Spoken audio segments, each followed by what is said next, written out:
Hi folks, welcome to the Prepared Homestead. This is Travis. Thank you all for stopping by to watch. Doing some in-house training today for some first responders, getting them up to date on some certifications and a new one, and then a few others that were just, they needed some research. You know, you have to do that every year or two depending on what the class is. So we've been doing that today.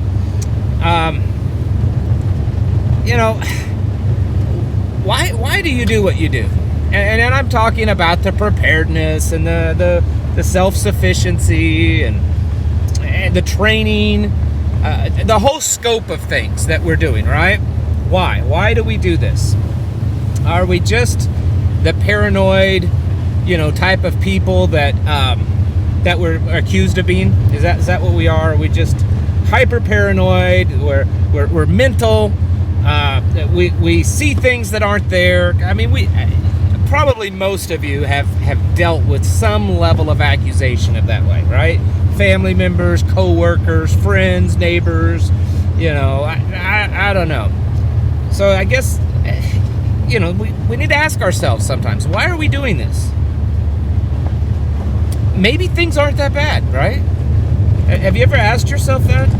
Why? Why am I going to all this trouble? Why am I putting myself out? Maybe it's not as bad, right? And then you kind of stop and you're like, wait a minute.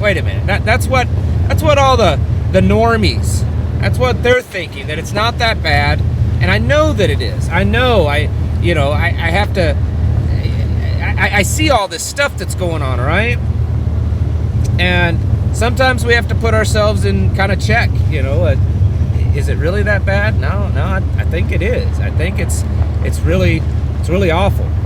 And so I know that most of you, maybe not everybody, but most of you probably from time to time think that, you know, why am I doing this? Is it really that bad? Am I overreacting to it? I can't answer that for everyone, but I can tell you that part of it is with at least the normies out there, the people that are still kind of asleep, the average person. They're conditioned to accept things as they worsen. You know, well, this is really bad, but it goes on for so long, and then we get used to it, right? We get used to what's going on. We get used to how bad it is, and that becomes the new normal. In fact, we've actually heard that exact phrase quite a bit over the last few years. It's the new normal. It's okay, folks. It's okay that you know, can't go to work. It's okay that you know, can't go see grandma on her birthday. You can't hug someone. This is the new normal, right? It's okay that you know, if you went to a fast food place for a family of four, you're going to pay $50, $60, $70. That's okay. It's the new normal. It's the new normal. It's the new normal to, you know, spend $1,000, $1,500 to $2,000 a month in groceries, even if you're not buying all the expensive stuff, just because prices have gone. That's the new normal. It's the new normal that I can't afford rent or a house payment. It's the new normal. This is part of this social conditioning that we have to be aware of. They're hoping that the majority of the population accept it. They're hoping that it's okay. The other day I mentioned in a video that one of the new normal things is that fatherhood, you know, it shortens your lifespan. Fatherhood, you know, it's hard on your heart. You can have a heart attack if you're a dad, you know, all that kind of stuff. Well, there was a new one out, new news headline that if you castrate yourself, if you have your things removed for a man, then you can live longer. Oh, well, that makes sense. There's nothing weird about that, right? There's nothing weird about you could, if you want to live longer, have them removed. I mean, they say they're full of microplastics now anyway, so have them removed. This is part of that new normal. This is part of that conditioning. And I think a lot of it has to do with the garbage that people eat. They're just not thinking.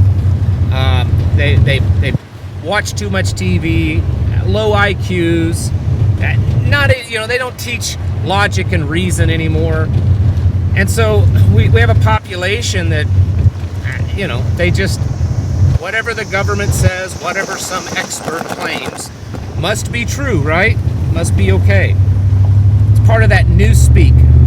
For those of you that read the book 1984, this Newspeak, that peace is war, war is peace, and all that kind of stuff. We have to constantly be guarded against that, because that is part, at really probably the core of this psychological operation that's just constantly being played out against all of us. Sorry, this road is so bumpy, it's causing my little thingy here to bounce all over the place. I know it irritates some of you a lot. This is part of being aware of what's going on and what they're doing to the American people, the population. They're constantly trying to bombard us with just absurdity. They're bombarding us with, all of these experts. They're bombarding us with frivolous ideas and entertainment that are absolutely meaningless. Give them their bread and circuses, right? And so we have to be guarded against that. Yeah, it's possible to overreact to something and for something to not nearly be as bad. I mean, I see it on the opposite end of the spectrum. I see people overreact to things. They, oh my goodness, this is the end of the world. It's going to end tomorrow at noon. Well, maybe not. This may be one of the more difficult things that we have to deal with, of trying to figure out what's real, what's not, what's worthy of taking notice of, what's worthy of guarding ourselves against, of preparing for, versus what's just stuff that's been thrown out there. There's so much overload of information. There's a plethora of information, but there's a real lacking of wisdom. An excessive amount of knowledge and a little bit of wisdom. In fact, that's scriptural, and we have to be prepared and guarded against that, because what we have been experiencing over the last few years in this regard, I think it's probably going to get worse.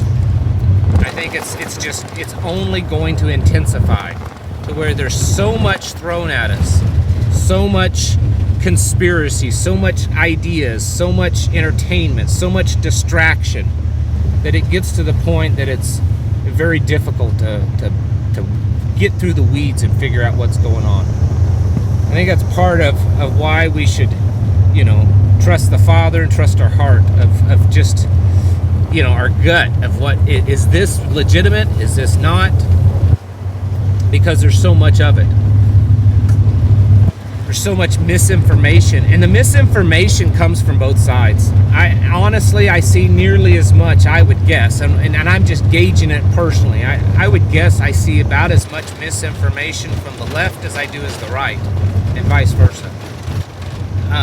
It's not just the globalist Marxists that are sending out misinformation. It's from both sides. We have to be prepared for that. This is part of that psychological preparedness that I talk about so often. I mention it pretty much every video. Because you can be physically prepared for something. You can have your own little self-sufficient homestead, completely off-grid. You can have big gardens and lots of food. But if you're not ready up here, you may not make it. History's filled with stories like that, where someone probably should have survived because they had, the skill or the knowledge, but psychologically they weren't ready for it. And the vice versa is true of people that had virtually nothing. They were in a horrible situation. They had no backup plan, no nothing. But yet up here they were ready for it. Up here they had that survival mentality, and they pulled through even in times that they shouldn't have even survived. And so we have to be doing that. We have to keep our minds clear. Don't just buy into anything and everything. Don't just accept whatever. And I don't care who it comes from. I don't care if it's from your favorite YouTube guy or if it's your favorite podcaster. or your favorite news guy. I don't care. Don't just immediately buy into whatever's being sold, because there's so much out there. There's such a bombardment of knowledge and so little wisdom in it that it's going to get worse and worse, and it may get to the point that we just have to completely shut down all of this, even not watch stuff like that I'm putting out. It easily could get to that point. It'll probably get to that point anyways, because it'll be so controlling and intrusive of our lives. But we certainly need to pray for discernment. I talk about that often on this channel, is praying for discernment, to be able to figure out what is worthy of us paying attention to and what is absolute garbage, because there's a lot of it out there.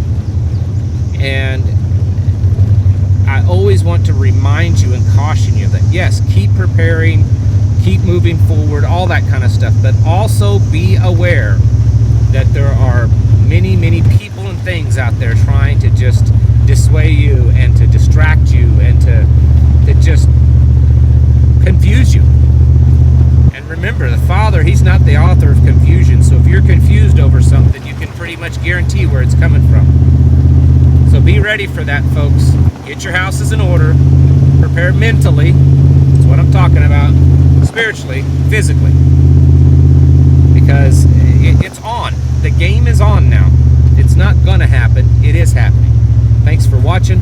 Catch you in the next video.